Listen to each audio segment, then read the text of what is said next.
Hai, Assalamualaikum warahmatullahi wabarakatuh. My name is Muhammad Lukman bin Shuhaimi. I'm from Faculty of Science and Mathematics.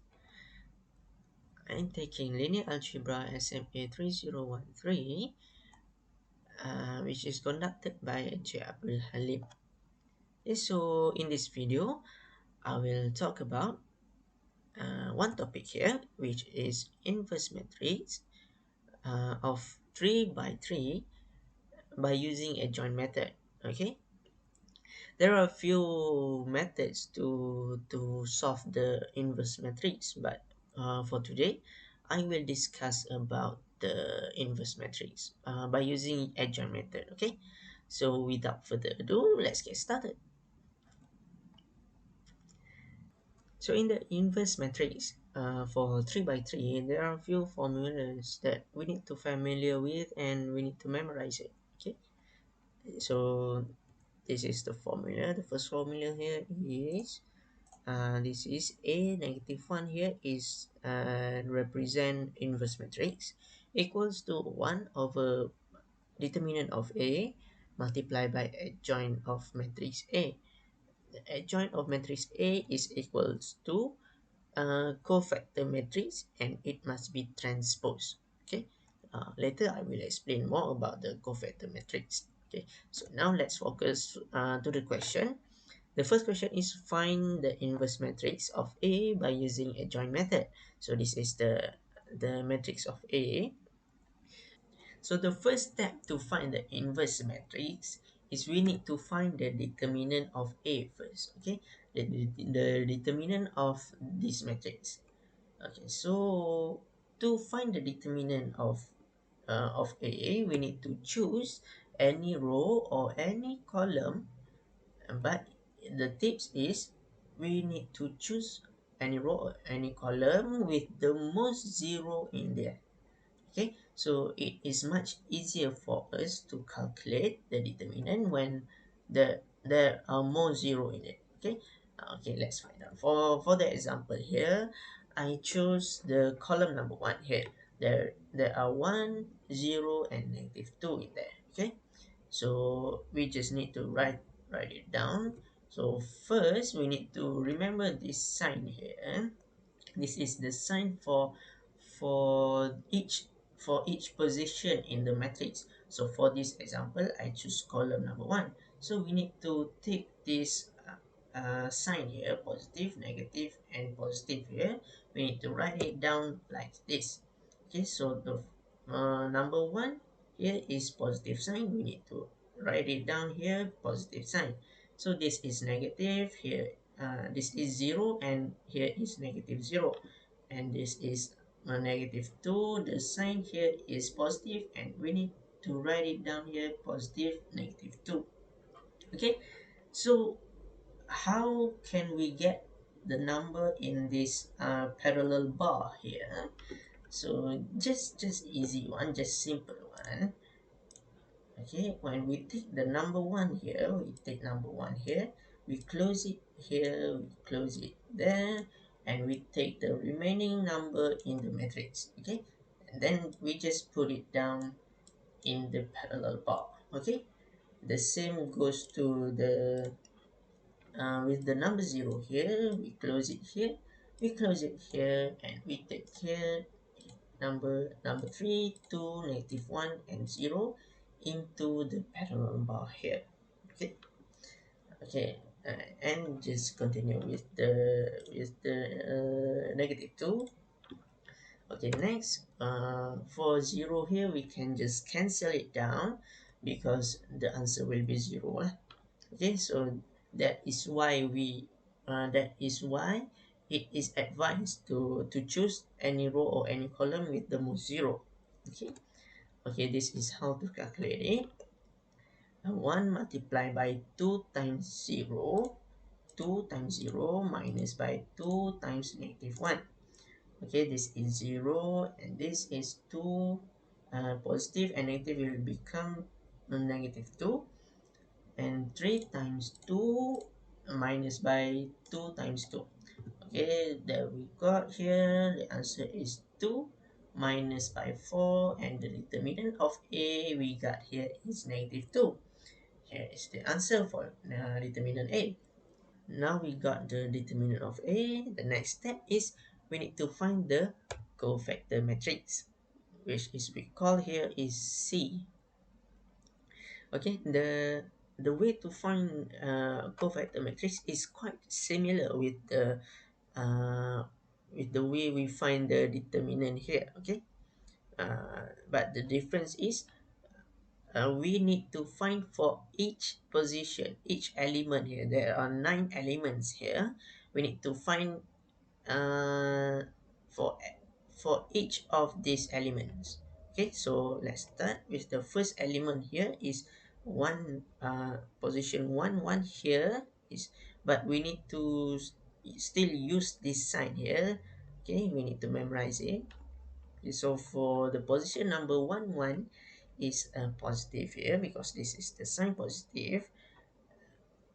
So like we find the determinant earlier, when we take the first position, but we don't need to multiply by it. So we just take this position and we close it and we take the remaining number into the parallel bar. Okay, and we can calculate it like the same way how we calculate this. Okay, the answer we got here is 2. Okay, the same, we continue with the position number 1 2 here, and there is a negative sign, so we put it here, negative sign. Okay, so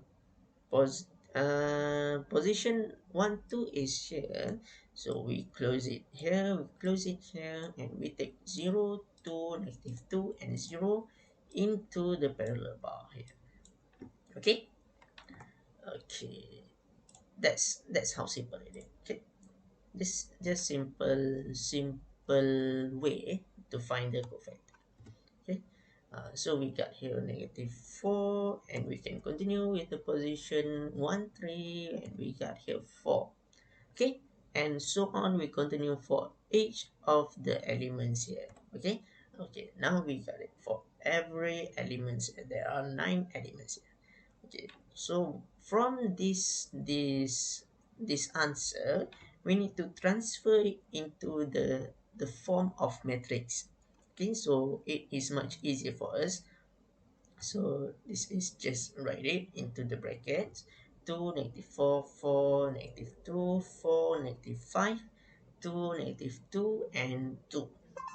Okay, so the next step is we need to transpose this matrix. Okay, okay, so this is the transpose matrix here.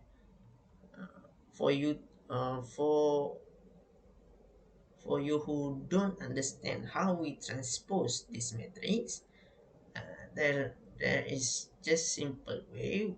We change the row will become the column. Okay, the row will become the column.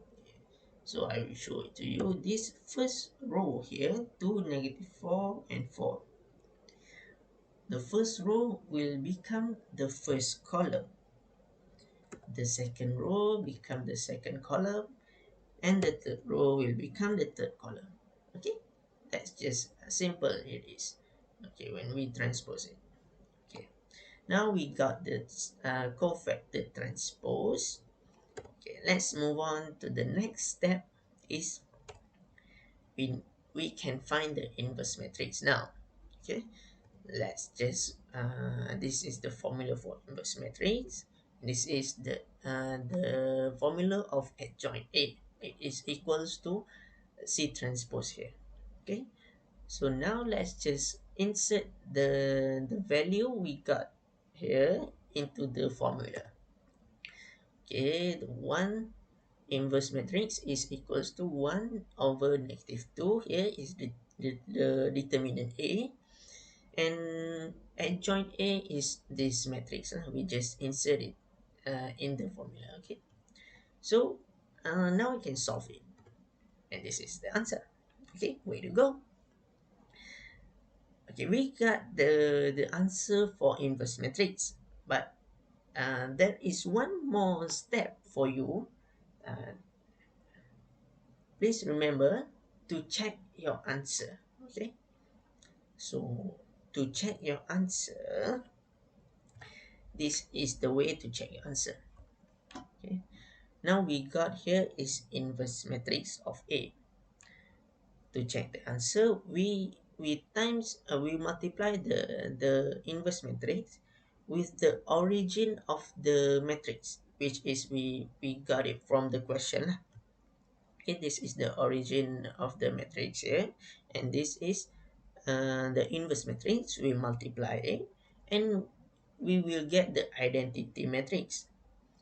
If we not get the identity matrix, that's mean our answer is wrong. So if we got the identity matrix, that's mean our answer is correct. So how is identity matrix? It looks like this. Okay, the diagonal matrix will be 1, so 1 1 1 here, and the rest of the numbers here will be 0. That is identity matrix. Okay, so let's find out if our answer here is wrong or correct. So this is the origin matrix of A that we got from the question, and this is the matrix of this is the inverse matrix of A. Okay, let's just multiply it. The first row will multiply by the first column here. Okay, first row multiply by first column. This is how to calculate it. We multiply each number here and we added them up. Okay, so we've got here first is 1, and then we continue with the second row, we got 0, and we continue for the third row, we got 0 also. Okay, then we just continue with the second row. We do the same, we repeat the same step for the second row and for the third row. Okay, now we got all the answer here, and we transfer it into the form of matrix, and now we got it. This is the identity matrix that we are looking for. Okay, the diagonal matrix must be 1 and the rest of it must be 0. Okay, that means our answer here is totally correct. Okay, that's it. That's the answer. Way to go. So hopefully my explanation is understandable, and hopefully it will help you understand more about the inverse matrix. Okay, that's all from me. Thank you.